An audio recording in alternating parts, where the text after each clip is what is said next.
So, hello! Andito na naman ang isang OFW na maghahatid sa inyo ng balita sa larangan ng showbiz para sa inyong minamahal at iniidolong artista.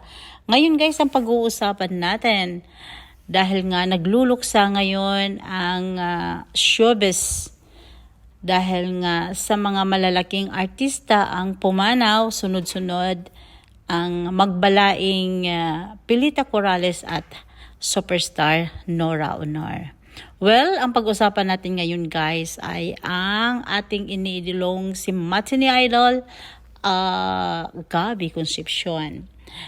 Alam naman natin guys na ang iniidolo natin ay mahilig or he is a rider ng mga big bike. At ito nga, nandito na naman ang ating iniidolong si Gabby Concepcion naghahanap o magra-ride na naman kasama ang mga kaibigan. At ayan nga guys, pinapakita niya at pinapaliwanag niya ang mga classic-classing big bike and scooter.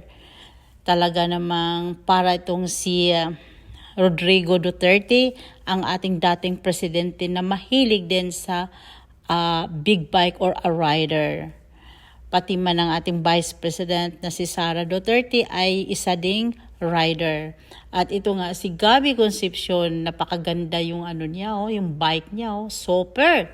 Ang dami-daming mga pagpipili ang mga bike dito, big bike, scooter, at talaga namang it is a big price of course. Ang sa atin lang ay naaaliw tayo, nakikita natin, nag-update ang ating mga iniidolong artista. At ipinaliwanag nga dito ni Gabby Concepcion patungkol sa mga bike. At dahil nga siya ay Fat tires, because para siyang fat boy. And I like fat tires for the roads that I go to because it's rough. This will give me more stability. Overall, it looks great. Just before riding it, alam mo nang you're going to have a fun ride because you're already having fun dressing up for it. There are two colors. I think there's one gray, there's one black. And if you want to customize your own color, then we'll have to talk about that. But for now, we have gray, we have black, and it's all LED. I like the way that the lens here is white, just like the other big bikes of different brands. But this is for the price, and it really sounds nice.